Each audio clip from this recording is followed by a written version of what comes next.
وتصفت، حطينا في مصفى هي تصفى. هتمسك بقى الفراخ تدعكها بقى ايه بالبصل بالفلفل الاسمر والملح بس. تحب تخلي الفراخ فيها طعم المرتة بس كده. تمام كده. هي بقى هتعمل كل الكمية اللي معاها.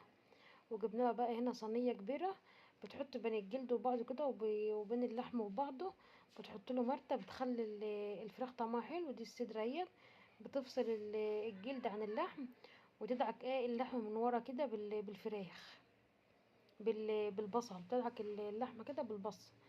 ما شاء الله كانوا عاملين كمية بصل كبيرة، وبتفتح بين اللحم وبعض اهوت في الصدرة، بيبقى فيها حتة لحمة زي الفيليتو كده، فبتفصلها عن الصدرة، وتقوم ايه متبلاها. هنعمل دي صينية فراخ في الفرن، مشوية في الفرن. بس بنعملها كده ايه بالخضار يعني مش عاملينها تتبيلة